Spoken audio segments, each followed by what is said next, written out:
அனைவருக்கும் வணக்கம். அனைவரும் ஞானிகளே, அனைவரும் ஞானிகளேன்னு சும்மா பேசிக்கிட்டே இருந்தா, எனக்கு விளங்கல, எனக்கு புரியல, புரியலன்னு சொல்லிட்டு இருக்கேன். திரும்பவும் நீ ஞானிதான், ஞானிதான், ஞானியாவே இருந்துகிட்டு சும்மா நாச்சுக்கும் சொல்லிட்டு இருக்க, பொய் சொல்லிட்டு இருக்கேன்னு சும்மா வந்து சொல்லிட்டு இருந்தா என்னய்யா அர்த்தம்? எனக்கு புரியிற மாரி சொல்லத் தெரியலையா உனக்கு? நான் கத்திக்கிட்டு இருக்கேன் என்று ஒருவர் என்னிடம் கேட்டால், அவருக்கு நான் சொல்ல வேண்டியதை இன்று நான் சொல்வதாக தீர்மானித்திருக்கின்றேன். கண்டிப்பாக இதை கேட்ட பிறகு அவர் தான் யார் என்பதை உணர முடியும், உணர்வார் என்று நம்பிக்கையோடு இருக்கின்றேன். சரியா?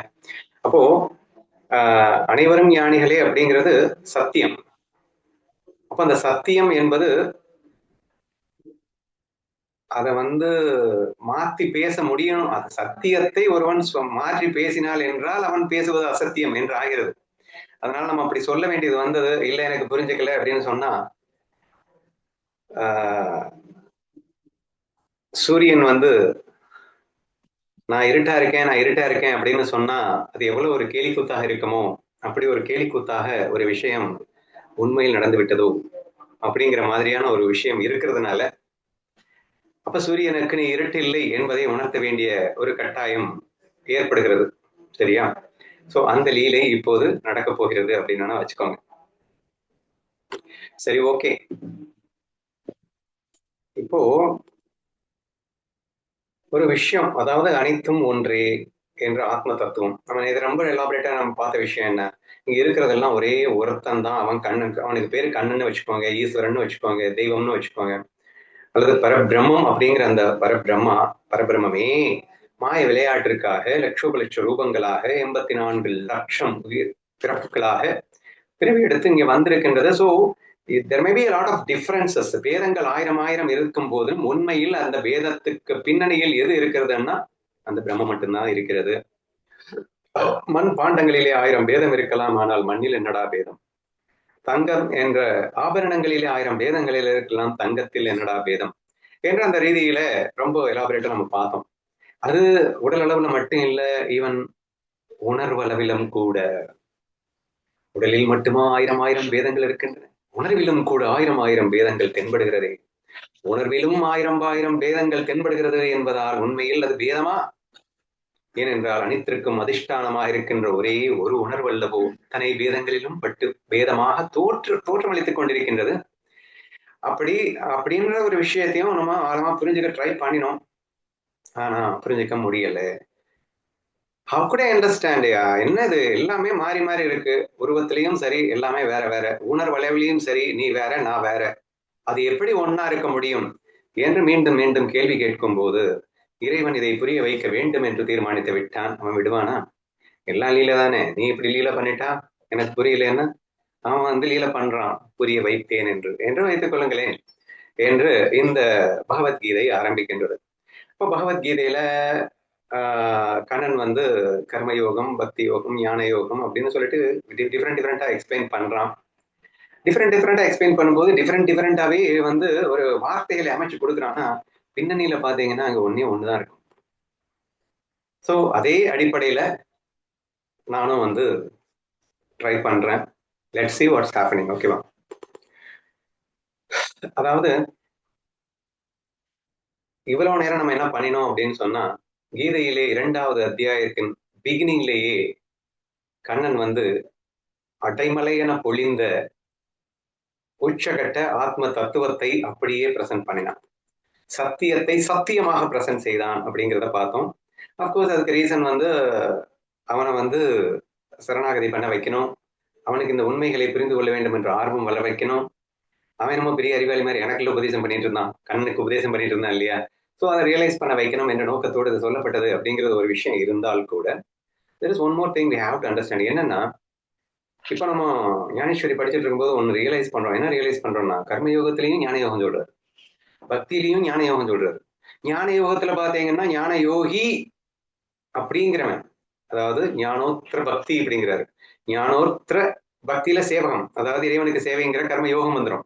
ஞானத்துக்குள்ள கர்மத்தை கொண்டு வர்றாரு, பக்தியை கொண்டு வர்றாரு, கர்மத்துக்குள்ள ஞானத்தை பக்தியை கொண்டு வர்றாரு அப்படின்னா just the words R difference. ஏன்னா சத்தியம் ஒண்ணுதானே. எப்படி போட்டாலும் அங்க ஒண்ணுதானே இருக்க முடியும். அப்ப அந்த உண்மையை சொல்லித்தானே ஆக முடியும். ஆனால் ஆனா லீலை பண்ணணும்ல. அப்ப அவன் அப்படி புரியல லீலை பண்ணும்போது நானும் வந்து சொல்ல வேண்டும் என்பதற்காக சொல்லப்பட்டதோ என்பது மாதிரி தான் இங்கே வருகிறது அப்படிங்கிறத புரிஞ்சுக்கணும். அப்ப எடுத்த உடனே இந்த மிகப்பெரிய சத்தியத்தை எடுத்து சொல்லுகின்றார். அப்போது கௌரியை போன்று புரியவில்லை புரியவில்லை என்ற வாசகம் அர்ஜுனனிடத்திலிருந்து வருகிறது. நத்திங் டு வரி, புரிய வைக்கிறேன், ஏன் கவலைப்படுற என்று இதை நான் உனக்கு கர்ம யோக மார்க்கமாக சொல்லித் தருகின்றேன், புரிகிறதா என்று ஆரம்பிக்கின்றான். சரியா? ஒரு விஷயம் நல்லா புரிஞ்சுக்கணும். இன்னைக்கு நான் பாட்டுல கேட்ட சில விஷயத்தை அப்படியே நான் ஷேர் பண்றேன்.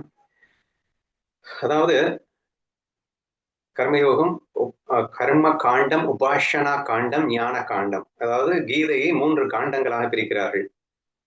3 டிவிஷன்ஸா பிரிக்கிறாங்க. காண்டம்னு நம்ம நினைச்சிடாதீங்க. சோ 3 டிவிஷன்ஸா பிரிக்கிறாங்க அப்படின்னு வச்சுக்கோங்க. அப்போ அந்த கர்ம காண்டம் அப்படிங்கிறது எதை வலியுறுத்துகிறது அப்படின்னா, செயல்களை மையமாக கொண்டு நீ யோகி ஆவது எப்படி அப்படின்னு வலியுறுத்துறது. உபாசனா காண்டம் அப்படிங்கிறது மனதை சரணாகதி செய்வதன் வாயிலாக எப்படி நீ வந்து உன்னை நீ அறிவது அப்படிங்கிறத வலியுறுத்தி காட்டுகிறது. ஞான காண்டம் அப்படிங்கிறது விசாரத்தின் வாயிலாக எப்படி நீ உன்னை உணர்வாய் அப்படிங்கிறத காட்டுது. சரியா? அதுல என்ன எலிஜிபிலிட்டி, அதிகாரி அப்படிங்கிற வேதம் அப்படிங்கிறதுக்கு என்ன விளக்கம் கொடுக்கப்பட்டது அப்படின்னு சொன்னா, ஆசைகள் மிக அதிகமாக இருக்கிறது அப்படின்னா, எகெயின் வந்து நீங்க உச்சக்கட்ட தத்துவத்துல இருந்து பாத்தீங்கன்னா, நான் வந்து ஆசைகள் அதிகமாக இருப்பது போன்று வேடமேற்று நடித்துக் கொண்டிருப்பவன் என்றால் அப்படின்னு வச்சுக்கோங்க. சரியா? ஏன்னா நம்ம உச்சக்கட்ட தத்துவத்தை பேசிட்டு மறுபடியும் இறங்கி பேசுறது ரொம்ப கஷ்டமா தான் இருக்கு. இருந்தாலும் அப்படித்தான் நம்ம புரிஞ்சுக்க வேண்டியது இருக்கிற வழி இல்ல. சோ தேர்ஃபோர் உச்சகட்ட ஆசையில் இருப்பது போன்ற ஒரு வேஷத்தை எடுத்துக்கொண்டு நடித்துக் கொண்டிருப்பவனுக்கு தான் யார் என்று உணர்வதற்கு கொடுக்கப்பட்டது கர்ம யோக மார்க்கம். சரியா? சோ அடுத்து நெக்ஸ்ட் உபாசனா காண்டம்னு சொன்னீங்க இல்லையா, பக்தி யோகி. அது யாருக்கு அப்படின்னா, கர்ம மார்க்கத்தில் சலிப்புற்று, கர்மத்தில் சலிப்புற்று, வைராகியத்தை வளர்க்க எண்ணுகின்றவன். பட் ஸ்டில் இன்னும் ஆசைகள் இருக்கு. ஆசைகள் முழுசாலாம் போகல. ஆசைகள் இருக்கு, கூடவே வைராகியமும் எனக்கு சேர்ந்து இருக்குன்னு நினைக்கிறவன், அல்லது ஆசைகள் இருக்கு ஆனா அந்த ஆசையை நான் துரத்துறதுக்கு தயாராயிட்டேன்னு சொல்றவன், அவனுக்கு சரணாகதி மார்க்கம், பக்தி மார்க்கம். சரியா? அப்ப ஞானம் யாருக்கு அப்படின்னு சொன்னா, ஆசைகள் முற்றிலும் ஒழித்து விட்டவனுக்கு, உலக இச்சை அற்று போனவனுக்கு ஞான மார்க்கம் என்ற ஒரு விஷயமாக இப்படித்தான் இந்த எலிஜிபிலிட்டியை எப்படி பிரிச்சிருக்காங்க அப்படிங்கிற விஷயத்த நான் இப்ப ஷேர் பண்ணியிருக்கேன். So this is the way it has been divided அப்படிங்கிறத புரிஞ்சுக்கோங்க. சரியா? ஆனா நான் முதல்லயே சொல்லிட்டேன், கர்ம யோகத்திலையும் ஞான யோகத்தை தான் சொல்லுவாரு. The way of presentation might be different, but எல்லாமே ஒண்ணுதான். There is no big difference between all these things. கர்ம யோகத்தை பேசும்போது கர்மயோகமே உன்னை மோட்சத்தின் கொடுத்து விடும், பக்தி யோகத்தை பேசும்போது பக்தி யோகமே உன்னை மோட்சம் கொடுத்து விடும், அங்க பார்த்தா ஞானத்தால் தான் மோட்சம் அடைய முடியும் அப்படின்னு எல்லா இடத்துலயும் அவர் சொல்லியிருக்காரு. சரியா? அப்ப எல்லா இடத்துலயும் சொல்லியிருக்காரு அப்படின்னா ஏன், எல்லாமே ஒண்ணுதானே. பட் அதிகாரி அப்படின்னா தகுதியின் அடிப்படையில் விதவிதமாக சொல்ல வேண்டிய அவசியத்தின் காரணமாக அது சொல்லப்பட்டது. அது எப்படி அது சொல்லப்பட்டது அப்படிங்கிறதையும் சேர்ந்து நம்ம இன்னைக்கு பார்த்துடலாம். ஓகேவா? சரி, கர்மயோகம் என்ன சொல்கிறது அப்படின்னா, இப்போ பலனை எதிர்பாராமல் கடமை, கர்மயோகத்துல மேஜர் சாராம்சம் 2 தானுங்க. 1, பலனை எதிர்பாராமல் கடமையாற்று. 2வது, நான் செய்கிறேன் என்ற பாவம் இல்லாமல் கிடையாற்றுறது. கர்மயோகம்னே சொல்ல முடியாது. நான் செய்கிறேன் என்ற பாவம் இல்லாமல்னா பக்தி ஞானத்தை எல்லாம் கடந்து போயிருது. ஆனாலும் இங்க இப்படிதான் சொல்லியிருக்காரு. என்ன சொல்றது? எனிவே, முக்கியமா வந்து கர்மயோகத்துல விகித கர்மத்தை மட்டும் செய்ய வேண்டும், கண்டிப்பா செய்யணும், ஸ்வதர்மத்தை செஞ்சு ஆகணும் அப்படின்னு வலியுறுத்தக்கூடிய ஒரு யோக மார்க்கம் கர்மயோக மார்க்கம். சரியா? அது என்னது, காமிய கர்மம், அக்கர்மம், அதாவது விகர்மம், அதாவது செய்யக்கூடாத கர்மம். ஸோ இதை வந்து செஞ்சிடக்கூடாது. ஆனா செய்ய வேண்டிய கர்மங்களை நீ செய்யணும். சகாமிய கர்மம், அதாவது வேதத்தால் ஒப்புக்கொள்ளப்பட்ட கர்மங்களை நீ செய்யலாம். ஸோ இதுதான் கர்மயோகத்தினுடைய ஒரு மேஜர் சாரம் அப்படின்னு சொல்லியிருக்கு. சரியா? இப்போ நம்ம நேத்து பேசணும், நம்ம ரொம்ப பேசிட்டோம். என்ன பேசணும்? முடிச்சவைக்கு ஃபீலு, மொன்ன மாதிரி ஃபீலு, எந்த ஃபீலா இருந்தாலும் பிரம்ம ஃபீல் தானே என்ற ரேஞ்சுக்கு நம்ம பேசிட்டோம். சரியா? So there is no conditions at all அப்படின்னு நம்ம பேசிட்டோம். திருடனா இருந்தாலும், கொள்ளக்காரனா இருந்தாலும், கொலகாரனா இருந்தாலும் பிரம்மன் தாண்டா அப்படிங்கிற ரேஞ்சுக்கு நம்ம பேசணும். சரியா? ஆனால் இப்போது அது அது வந்து இட்ஸ் வெரி எக்ஸ்ட்ரீம், அதை எங்களால புரிஞ்சுக்க முடியல அப்படின்னு சொல்லும் போது கண்ணன் வந்து என்ன சொல்றான் அப்படின்னா, நீ வந்து ஒரு கண்டிஷனை போடுறான். அதர்மத்தை செய்யாத, தர்ம பாதையில போ. ஆனா ஞான யோகத்துல வரும்போது தர்ம அதர்மங்கள் இரண்டையும் நாய் கண்முன் வந்து எடுத்து அன்னத்தை போல்பார். 66வது ஸ்லோகம், 18ல 66வது ஸ்லோகத்துல பாத்தீங்கன்னா, தர்மம் அதர்மம் இரண்டத்தையும் தூக்கி குப்பையில போட்டு எங்கிட்ட வந்து சரணாயிரு. சரியா? அப்படின்னா என்ன அர்த்தம்னா, நீ தர்ம காரியங்களை கூட செய்யாத, ஏன்னா அது வந்து புண்ணியத்தை கொடுத்து மறுபடியும் பிறவி எடுக்க வைக்கும். அதர்மத்தை பண்ணா அது பாவத்தை கொடுத்து மறுபடியும் பிறவி எடுக்க வைக்கும். அது எல்லாருக்கும் தெரிஞ்ச விஷயம். ஆனா தர்மத்தையும் திறந்து விடு, எல்லாத்தையும் பூரணமா திறந்துட்டு என்கிட்ட ஐடியம் ஆகிவிடு என்று 66வது ஸ்லோகம் வலியுறுத்துகிறது 18ல. சரியா? ஆனா கர்மயோகம் அது அப்படி பேசல. கர்மயோகத்துல சகாமியம், அதாவது விகித கர்மங்கள், செய்ய வேண்டிய கர்மங்கள், ஸ்வதர்மங்கள், இதை கண்டிப்பா செய்யணும் கண்டிப்பா செய்யணும்னு வலியுறுத்துது. சரியா? நம்ம கன்ஃபியூஸ் ஆகக்கூடாது அப்படிங்கிறதுக்காக சொல்றேன். என்னையா அங்க வந்து தர்ம அதர்மத்தை எல்லாம் ஒன்னாத்த பாரு அப்படிங்கிற, ரெண்டத்தையும் தூக்கி குப்பையில போட்டு எங்கிட்ட வாடான்னு கண்ணன் சொல்றான்னு கூப்பிடுறீங்க அப்படிங்கிறீங்க, இப்ப இங்க பண்ணுங்கிறீங்க அப்படின்னா இருக்கு, விஷயம் இருக்கு அப்படின்றத மட்டும் நீங்க புரிஞ்சுக்கோங்க. ஓகேவா? அப்போ கர்ம யோகத்துல நீ வந்து விகித கர்மங்களை மட்டும் செய், செய்ய வேண்டிய கர்மங்களை மட்டும் செய், வேதத்தால் ஒப்புக்கொள்ளப்பட்ட கர்மங்களை மட்டும் செய் அப்படின்னு ஒரு விஷயம் சொல்லுது. அப்படின்னா என்ன? கொள்ளையடிக்க கூடாது, கொலை பண்ணக்கூடாது, திருடக்கூடாது, திருடாம நியமம்ல ஒரு 5-6 பாயிண்ட் 10 பாயிண்ட் எல்லாம் போட்டு வச்சிருக்கீங்களா?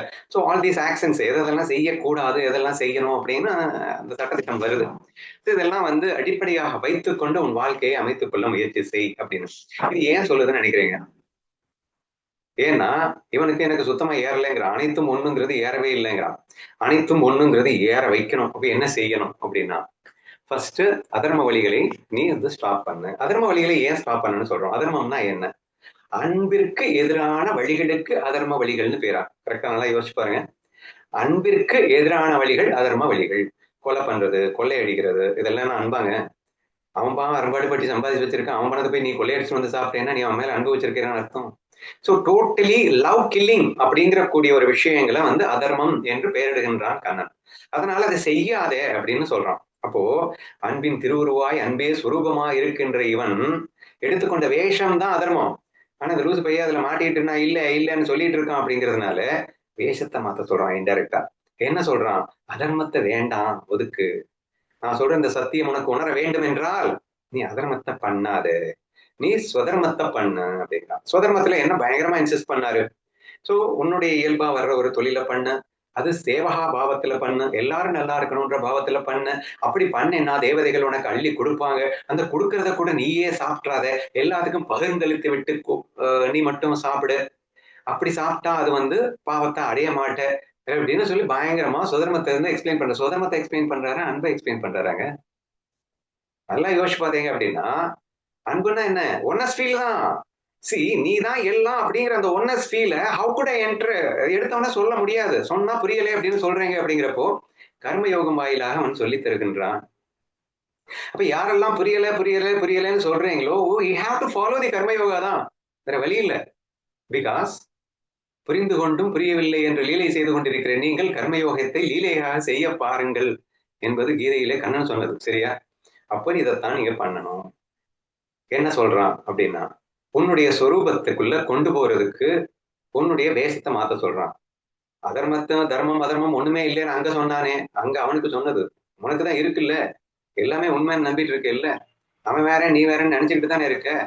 அப்ப இந்த உலகத்தை மாயைன்னு நினைக்காம உண்மைன்னு பார்த்துட்டு இருக்கிற உனக்கு நான் சொல்றேன், அதர்மத்தை பண்ணாத, தர்மத்தை மட்டும் பண்ணு, அன்பின் செயல்களை மட்டும் பண்ணு.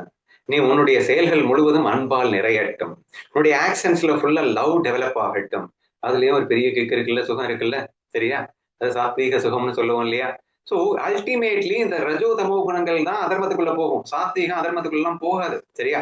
ரஜோதமோ குணங்களை விரட்டுவதற்காக கொடுக்கப்பட்டுள்ள யோக மார்க்கம் கர்ம யோக மார்க்கம் என்ற அடிப்படையில் நீங்கள் புரிந்து கொள்ள முயற்சிக்க வேண்டும். அல்டிமேட்லி அது என்ன சொல்லி தருது அப்படின்னா, இந்த உலகம் நீதான், அங்க அனைத்தும் நீதான், இருப்பது ஒன்றுதான், ஒன்னஸ் ஃபீல் தான் என்ற அந்த விஷயத்தை தான் நான் நேத்து பேசின அனைத்தும் நீங்கிற இந்த விஷயத்தை தான் கர்ம யோகம் சொல்லி கொடுக்குது. ஆனா டைரக்டா சொன்னா ஒத்துக்க மாட்டேன் அப்படிங்கிறதுனால, கண்ணா ஒண்ணும் இல்லடா, நீ எல்லாத்தையும் வேற வேறையா பாத்துக்கோ, ஆனா எல்லாரு மேலயும் லவ் காட்டு, உன்னுடைய லவ் ஃபீலிங் அப்படியே எக்ஸ்பிரஸ் பண்ணு, அதுல எவ்வளவு பெரிய கிக் இருக்குன்றத ஃபீல் பண்ணு, அதர்மத்தை பண்ணாத, சுதர்மத்தை பண்ணு என்ற அவன் கண்ணன் அழகாக வலியுறுத்தி மெதுவாக அவன் அதை விஷயத்தை எடுக்கிறான். நெக்ஸ்ட் என்ன சொல்றான், பலன் உன் கையில இல்லடாங்கிறான். அப்ப பலன் இல்லைங்கிறதன் மூலியமா மெதுவா ஈஸ்வரா கான்செப்டை இன்ட்ரடியூஸ் பண்றான். சரியா? நமக்குள்ள ஜீவனும் நான் தான், ஈஸ்வரனும் நான் தான், பிரம்ம சைத்தன்யமும் நான் தான். சோ அனைத்தும் நான் என்ற அந்த விஷயத்தை வெரி பேசிக்ல எப்படி புகுத்துறான் பாருங்க. ஃபர்ஸ்ட் எடுத்தவொடனே லவ் இன்ட்ரடியூஸ் பண்றான், எல்லாத்தையும் வந்து நேசிக்க கத்துக்க சொல்றான். கத்துக்கொண்டதுக்கு அப்புறம் மெதுவா தான் என்ற அந்த அகங்காரத்தை அடிக்கிறதுக்காக தனக்குள்ள ஈஸ்வரன் இருக்கான்ல, அந்த ஈஸ்வரா கான்செப்டை கொண்டு வர்றான். நீ வெறும் ஜீவன் ஜீவன் என்று உன்னை நினைத்துக் கொண்டிருக்கின்றாய், உனக்குள் ஒரு ஈஸ்வர தன்மை இருக்கின்றது, அந்த ஈஸ்வரன் தான் உன்னை இயக்கிக் கொண்டிருக்கின்றான். எது எப்போது என்ன நடக்க வேண்டும் என்பது உன்னுள் இருக்கின்ற அந்த ஈஸ்வரத்தன்மை செயல்படுத்துகிறது. டைரக்டா சொன்னா புரியாது, அது நீதான் சொன்னா எப்படி புரியும்? ஈஸ்வரன் ஒருத்தர் இருக்கான்டா, டேய் யோசிச்சு பாருடா, அவனுடைய பிராக்டிகலா திங்க் பண்ணி பாருடா, எதுடா நீ நினைச்சது நடந்தது? Is it not that the whole world is something governed by an external பெரிய சக்தி ஒண்ணு இத கவர்ன் பண்ணிட்டு இருக்கிற மாதிரி உனக்கு ஃபீல் ஆகலையா? ஒரு பெரிய பிரின்சிபல் இதை வந்து ஆட்டி படிக்கிற மாதிரி உனக்கு ஃபீல் ஆகலையா? நாத்திகனும் கூட ஒரு கட்டத்தில் இறைவா என்று கத்த வைக்கின்றானே, அவன் யார் என்று யோசித்தாயா? என் கையில் எதுவும் இல்லை என்று உணர வைக்கின்றானே, அவன் யார் என்று யோசித்தாயா? Therefore please try to believe nothing is in your hand. நீ என்ஜாய் பண்ணு, ப்ரொசீஜரை பண்ணு, ஆனா ரிசல்ட் உன் கையில இருக்குன்னு நினைச்சிடாது. ஈஸ்வரன் ஒருத்தர் இருக்கான், கர்மபல தாதான்னு ஒருத்தர் இருக்கான், அவன் கையில தான்டா இருக்கு. ஆனா நீ நல்லதா பண்ணேன்னா அவன் நல்லதான்டா கொடுப்பான், நீ கெட்டது பண்ணா அவன் கெட்டது கொடுத்துருவான்டா, நல்லதா பண்ணி தொலை என்று அவன் அன்பையும் வலியுறுத்தி ஈஸ்வர கான்செப்டையும் இன்ட்ரடியூஸ் பண்ணுகின்றான் கர்ம யோகத்தில். இன்ட்ரடியூஸ் பண்ணியாச்சு. அப்போ பலனை எதிர்பார்க்காமல் கர்மயோகம் செய் என்ற அந்த ஒரு விஷயத்துக்குள்ள என்ட்ரி ஆகும்போது மெதுவா பக்தியையும் சேர்ந்து இன்ட்ரடியூஸ் பண்ற மாதிரி வருது. ஈஸ்வரன் என்று ஒருவன் இருப்பதை உள்ளே வைத்து அவன் தான் பலனை கொடுப்பவனாக இருக்கின்றான் என்று சொல்ல வைக்கின்றான். இனி நெக்ஸ்ட் இன்னும் கொஞ்சம் ஒருபடி மேல எக்ஸ்ட்ரா போயிட்டு, கண்ணா உன்னை ஆட்டுபவனே அவன் தான், நான் செய்கிறேன் என்று நினைத்தால் நீ செய்துவிட முடிகிறதா? எல்லாத்தையும் நீ செய்யறதெல்லாம் பலன் தான் உன் கையில இல்ல நினைச்சுக்கிறாதே. ஒரு விஷயத்தை செய்யணும்னு நினைக்கிற, ஆனா செய்ய முடியுதா? இன்னைக்கு எத்தனையோ பேர் ஆலந்திக்கு வரணும்னு நினைச்சா வந்துட முடியுதா? அப்போ நீ நினைக்கிறதெல்லாம் நடக்குதா? இல்லையே. நீ செய்யணும்னு நினைக்கிறது கூட அவன் நினைத்தால் தானப்பா நடக்கிறது. ஆஹா, அப்ப எனக்குள்ள இருந்து அவன் தான் ஆற்றானா என்ற உண்மையை உணர்ந்து இன்னும் கொஞ்சம் அந்த வேஷத்தோடு ஒட்டி இருக்கின்ற இல்லையா, அதுல இருந்து வெளியே வர்றதுக்காக நான் செய்கிறேன் என்ற பாவத்தையும் விட்டு விட்டு உன் செயல்களை செயலாற்று என்று சொல்லுகின்றான். சோ இந்த ஃபர்ஸ்ட் லைன் இந்த கண்டிஷன்ஸ் எல்லாம் நோட் பண்ணிக்கோங்க. சுதர்மத்தை தான் பண்ணணும், பரதர்மத்தை பண்ணக்கூடாது, ஐ மீன் அதர்மத்தை பண்ணக்கூடாது, லைக்ஸ் அண்ட் டிஸ்லைக்ஸ் இல்லாம ஈகோ இல்லாம பண்றதுக்காக அவன் கொடுத்த வாசகங்கள் பலனை எதிர்பார்க்காம நான் செய்கிறேன் என்ற பாவம் இல்லாமல் பண்ண. So all these things include பண்ணி இந்த கர்மயோகம் என்ற ஒரு விஷயம் சொல்லப்பட்டது.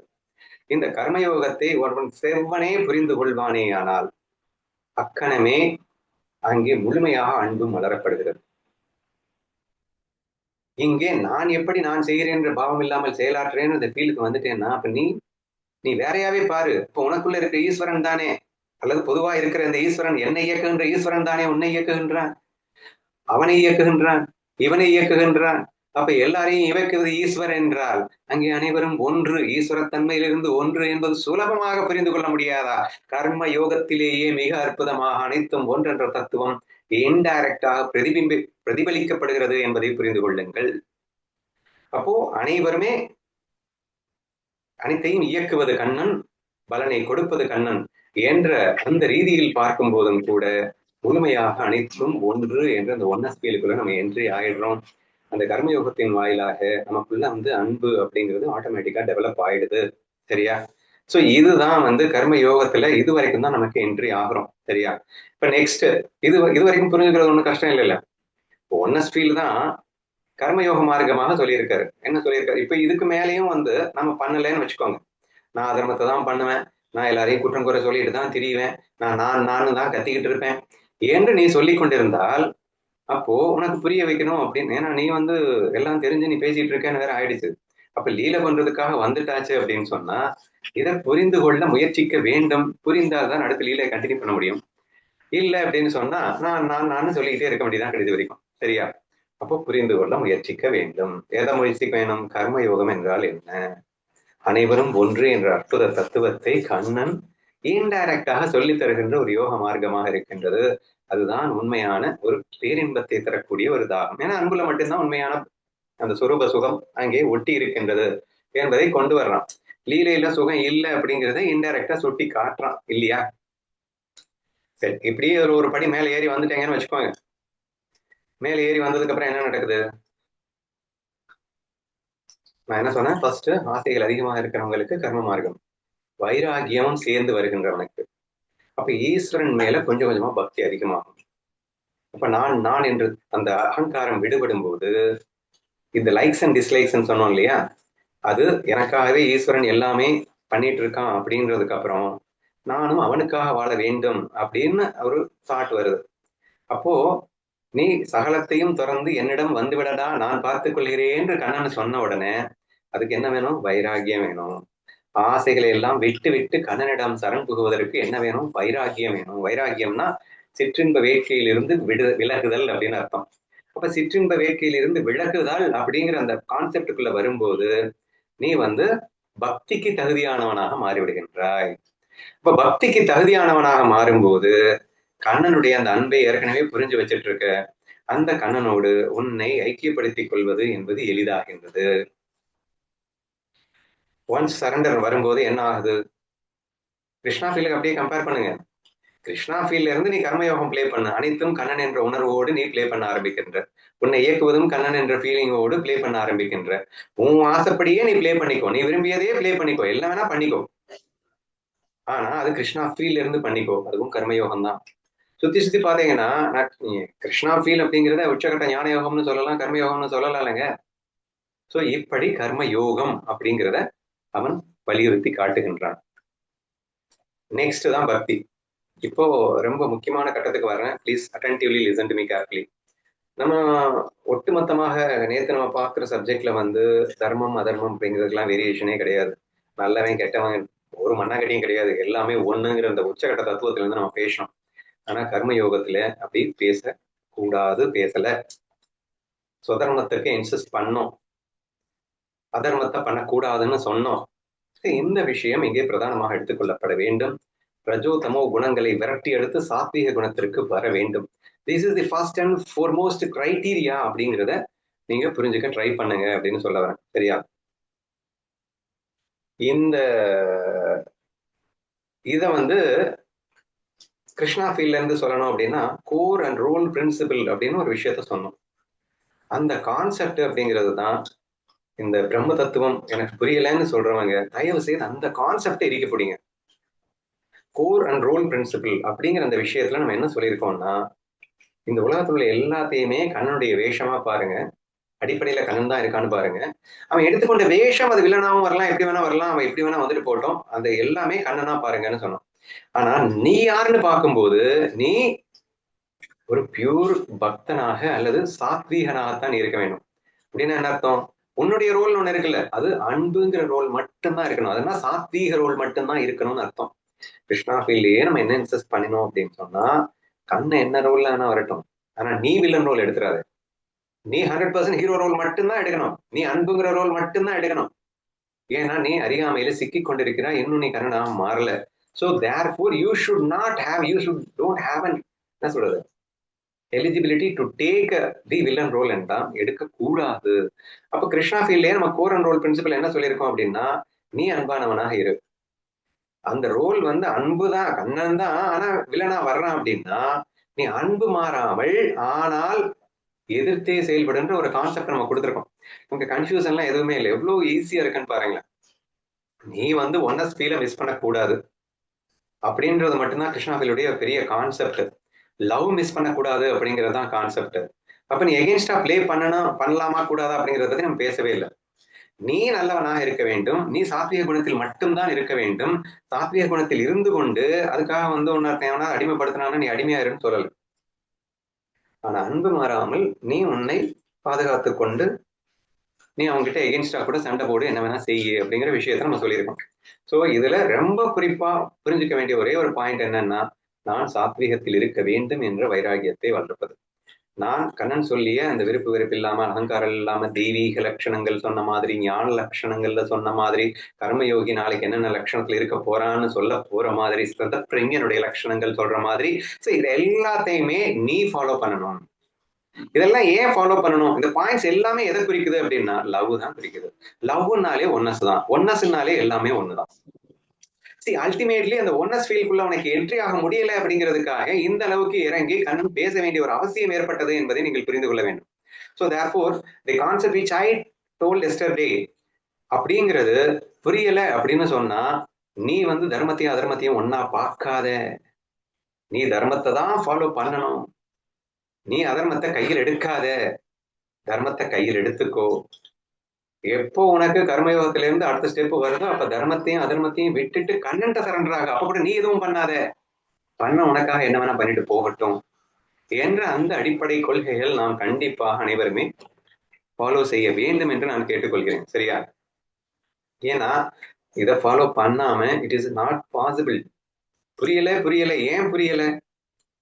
நீ ரஜோதமோ குணங்கள்ல ஸ்ட்ராங்கா ஒட்டிக்கிட்டு ஒன்னஸ் ஃபீல வந்து, ஏன்னா ரஜோதமோ குணங்கள் வந்து ஒன்னஸ் ஃபீலை மறுக்கின்ற குணங்கள்.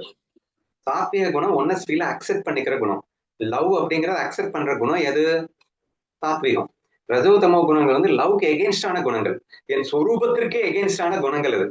அந்த குணத்துல ஒட்டிக்கிட்டு நான் சொரூபத்தை பிடிக்கல அப்படின்னு சொல்லிட்டு நீ சொல்லிட்டு இருக்க அப்படின்னு சொன்னா அப்ப நாம வந்து அங்க குணங்கள்ல இந்த குணத்துல ஒட்டுறத கொஞ்சம் விட்டுட்டு இங்க வான்னு சொல்ல வேண்டியது இருக்கு. உனக்கு புரிய வேணும்னு ஆசை இருக்குல்ல, அப்ப நான் சொல்றதை கேளு, இந்த வேஷத்தை விடு, இந்த வேஷத்துக்கு வா. So it's very easy. நம்ம ஹைதராபாத்ல ரொம்ப ஈஸியா பெறலாம். அதெல்லாம் ரொம்ப டீட்டெயிலா சொல்லியிருக்கேன். இந்த வேஷத்துல இந்த வேஷத்துக்கு நீ வர முடியுதுனாலே நீ வேஷம் இல்லடா லூசு, வேஷம் போட்ட பிரம்மன் தான்டா நீ, நல்லா நம்ம நிறைய பேசியிருக்கோம். பட் எனிவே பிகினிங்ல அதெல்லாம் வந்து உணர முடியல. இப்போ வா, சொன்னதை கேளு, சாத்விக்கு வா, கிருஷ்ணா ஃபீல ஃபாலோ பண்ண. இப்ப நான் ஒன்னும் எல்லாருக்கும் அடிமையாயிருன்னு ஒன்னும் சொல்லலையே. நீ யார்கிட்ட எப்படி நடந்துக்கணுமோ அப்படிதான் நடந்துக்கணும் அப்படிங்கிற பிரின்சிபிளா ஃபாலோ பண்ண அப்படின்னு கண்டிஷன்ஸ் போடுறோம். இப்ப நெக்ஸ்ட் என்ன கண்டிஷன் போடுறான்? யார்கிட்ட எப்படி நடந்துக்கணும், யார்கிட்ட எப்படி நடந்துக்கணும்னு என்ன?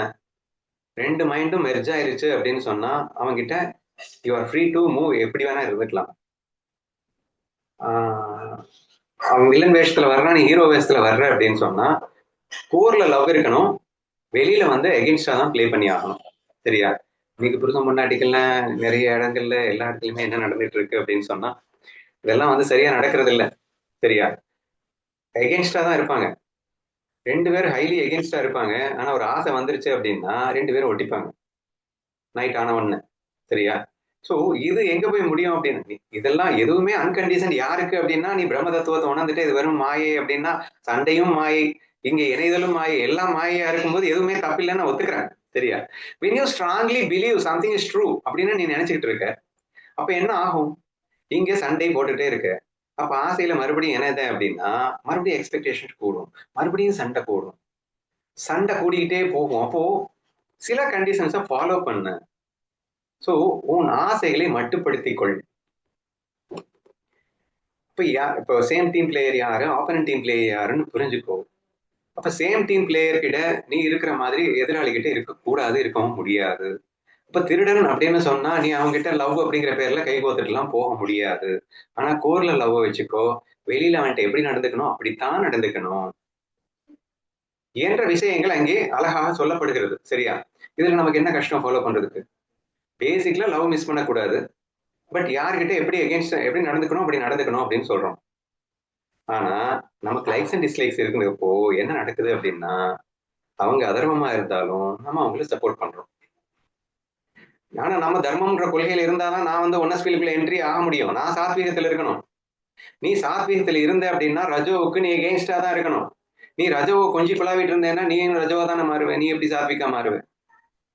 ஸோ தேர்ஃபோர் இந்த ஒரு பாயிண்ட் தான் வந்து எல்லாரும் மிஸ் பண்ற ஒரு பாயிண்ட் நான் நினைக்கிறேன். லைக்ஸ் அண்ட் டிஸ்லைக்ஸ் ஹெவியா இருக்கிறதுனால ஒண்ணு நீங்க ரஜோ தமோல மாட்டிக்கிறீங்க, இல்லைன்னா ரஜோ தமோ இருக்கக்கூடியவங்க மேல உங்களுக்கு லைக்ஸ் வந்துருச்சு அப்படின்னா கூட நீங்க சாத்விக மிஸ் பண்ணிடுறீங்க. ஸோ அல்டிமேட்லி ரஜோ தமோனாலே அது வந்து ஒரு என்ன சொல்றது வெறுக்கத்தக்க ஒரு விஷயமாக பிகினிங்ல சாதகன்ல பார்க்க வேண்டியது இருக்கு. குணாதீதன் ஆயிட்டேன்னா எதுவுமே வந்து தவறு இல்லதான். பட் பிகினிங்ல அதுல மாட்டிட்டு சிக்கிட்டு கஷ்டப்பட்டு இருக்கோம் அப்படின்னு சொல்றவங்களுக்கு you come away from the rajo and தமோ குணா, டோன்ட் என்கரேஜ் தி தமோ அண்ட் ரஜோ Guna. It doesn't mean that எல்லாத்தையுமே கண்ணனா தான் பார்க்க சொல்லியிருக்கேன். கண்ணன் தான் ரஜோ வேஷத்துலயும் வர்றான், தமோ வேஷத்துலயும் வர்றான். நீ கண்ணனை கோர்ல மட்டும்தான் அவங்க கிட்ட லவ் பண்ண முடியுமே தவிர ரோல்ல எகென்ஸ்டா போகணும்னு சொல்ல வந்தேன். சரியா? அப்படி போகும்போது there is no confusion at all. அப்ப ஸ்டெப் பை ஸ்டெப்பா இவனுடைய அந்த அன்பு வந்து மிளிர்ந்து கொண்டே வருகிறது. அங்க கோரை மிஸ் பண்ணல, எதிராளி யார்கிட்டையும் கோரை மிஸ் பண்ணல. அதுக்காக எதிராளியுடைய ரஜோ தமோ குணத்திலையும் ஒட்டல, ஏன் ரஜோ தமோலையும் ஒட்டல, எதிராளியினுடைய ரஜோ தமோ வேஷங்களை அழகாக அனுபவித்துக் கொண்டே அங்கே கோரில் இருக்கின்ற கண்ணனை மட்டுமே பிடிக்கின்றானே தவிர அந்த கோருக்கு ரோலுக்கு ஏத்த மாதிரி அழகா பிளே பண்ணிட்டு போயிட்டே இருக்கான். அப்ப எங்கேயுமே கன்ஃபியூசன் இல்ல. இப்படி பண்ணும்போது இது வந்து நான் கிருஷ்ணா ஃபீல் சொல்லியிருக்கேன். இது எது உபாசனா காண்டத்துல வந்துடும். இது நான் வந்து 4-5 நாளைக்கு முன்னாடி வைகுண்ட ஏகாதசி அன்னைக்கு நினைக்கிறேன், கிருஷ்ண உணர்வு நான் சொன்னதில்ல ஞானதேவர் சொன்னதுன்னு சொல்லிட்டு அழகா படிச்சு காட்டிட்டேன். சரியா? அது எதுக்காக அப்படின்னா பக்திக்கு 18வது அத்தியாயம் 65வது ஸ்லோகம். ஸோ முழுக்க முழுக்க அந்த கிருஷ்ண உணர்வை வேற லெவல்ல எக்ஸ்பிளைன் பண்ணியிருந்தாரு. அது யாருக்குன்னா பக்தனுக்கு. அப்படின்னா உபாசனா காண்டம், அதை கர்மயோகத்தை தாண்டினவனுக்கு கிருஷ்ணா ஃபீலை ஃபாலோ பண்ண அப்படின்னு சொல்றது. ஸோ ஒன்ஸ் அந்த கிருஷ்ணா ஃபீலை முழுக்க முழுக்க ஃபாலோ பண்ணிட்டு இருக்கும்போது நீ 100% அந்த கிருஷ்ணனாவே மாறுகின்ற அந்த நிலை வரும். இந்த கிரம மார்க்கமாக நீ அடுத்த நிலையை எட்டும் போது இந்த அனைத்தும் ஒன்று, பிரம்மம் சத்தியம், ஜெகத் நித்யா, இதெல்லாம் என்ன, இது எல்லாமே ஆட்டோமேட்டிக்லி இருக்கும் டு அண்டர்ஸ்டாண்ட். அப்படிங்கிற விஷயம் இப்படித்தான் ஸ்டெப் பை ஸ்டெப்பாக நாம் புரிந்து கொள்ளக்கூடியதாக இருக்கின்றது என்பதை புரிந்து கொள்ள வேண்டும். இப்ப நேற்று நம்ம என்ன சொன்னோம் அப்படின்னா, எல்லாமே ஒண்ணுதான்டா அப்படின்னு வந்து ஸ்ட்ராங் அடிச்சு தள்ளிட்டோம். பிரம்மம் சத்தியம் அவ்வளவுதான், அதோட நிப்பாட்டிட்டோம். ஜெகத் நித்யா அப்படின்லாம் பேசல. ஏன்னா பிரம்மம் தான் ஜெகமா இருக்கு, பிரம்மம் தான் வில்லனா இருக்கு, பிரம்மம் தான் ஹீரோவா இருக்கு, பிரம்மம் தான் எல்லாமா இருக்கு, பிரம்மத்தை தவிர எதுவும் இல்லை எதுவும் இல்லை என்று நாம் சொன்னோம். அது சத்தியம்தான், அது உண்மைதான். ஆனால் அது விளங்கவில்லை எனும் போது அந்த பிரம்மமே மாய விளையாட்டிற்காக இங்கே சத்துவ ரஜோ தமோ குணங்களாக வேஷமேற்றுக் கொண்டு விளையாடி கொண்டிருக்கிறது. இப்ப பிரம்மம் மட்டுமே சத்தியம், இந்த உலகம் மாயா. மாயா இருக்கிறதும் பிரம்மன் தான், அது உண்மை, இது விளையாட்டு. இந்த உண்மை நமக்கு புலப்பட வேண்டும். பிகினிங்ல இது ரொம்ப அவசியங்க. இதெல்லாம் புரிஞ்சுக்காம டைரக்டா நான் சொல்றது பிரம்மன் சத்தியம், எல்லாமே பிரம்மன் தான், எல்லாமே பிரம்மன் தான் எப்படி புரிஞ்சுக்கிறது? எப்படி புரிஞ்சுக்கிறதுன்னா you have to understand that Brahmam maya இங்க விளையாடி கொண்டிருக்கிறது. அப்ப பிரம்மன் தான் விளையாடி கொண்டிருக்கு அப்படிங்கிறதுனால I don't want to differentiate between the maya and the Brahma, because Brahma himself it's a maya and therefore அதனால பிரம்மம் மட்டுமே இருக்கிறதுன்னு சொன்ன வாஸ்தவம் தான். But it is not able to புரியலன்னு ஒண்ணு புரிஞ்சுக்கோ. பிரம்மம் அவ்வியக்தமாக தூங்கி கொண்டிருக்கும் போது ஒரு ஃபீல்ல இருக்க, விழிக்கும் போதும் நீதான் மனம் புத்தியோடு லீலை புள்ளி ஆரம்பிக்கிற. சரியா? லீலை செய்யாத நிலை, லீலை செய்கின்ற நிலை என்ற 2 நிலை இருக்கின்றது என்ற உண்மையும் நாம் புரிந்து கொள்ள வேண்டும். சோ இதெல்லாம் பிகினிங்ல நீங்க புரிஞ்சா கண்டிப்பா அதை புரிஞ்சுக்க முடியும். அனைத்தும் ஒன்றே, அது நீயே என்ற அந்த ஆத்ம தத்துவத்தை நீ உணர வேண்டும் என்றால் பிரம்மம் என்பது இந்த அவ்வியக்த பரபிரம்மம்னா என்ன, அதுவே ஈஸ்வரனாக ஜீவனாக எப்படி மாயையிலே விளையாடி கொண்டிருக்கிறது என்ற பேர் உண்மைகள் புலப்பட வேண்டும். அத்தனையும் நான் என்ற அந்த அற்புத உண்மையும் உனக்கு விளங்கும். எப்போ அப்படின்னா இது விசாரத்துல நான் இப்ப பேசிட்டு இருக்கிறது ஞான யோகம். இந்த ஞான யோகம் நான் பேசிட்டு இருக்கிற இந்த பிரம்ம தத்துவம், ஈஸ்வர தத்துவம், ஜீவ தத்துவம், இதெல்லாம் உனக்கு புரியணும்னா ஃபர்ஸ்ட் ஆஃப் ஆல் ஓரளவுக்கு சரணாகதி உனக்கிட்ட வந்திருக்கணும். கிருஷ்ணா ஃபீல நீ நிறைஞ்சிருக்கணும். அதுக்கு முன்னாடி நீ கர்மயோகத்துல சாத்வீகமா போய் ஜெயிச்சிருக்கணும். கர்மயோகம் என்பது ரஜோகுணங்களை விட்டு சாத்வீகத்துக்கு வருவது. பின்பு கிருஷ்ணா ஃபீலிலே உன் அகங்காரத்தை மேலும் கரைப்பது சரணாகதியின் வாயிலாக.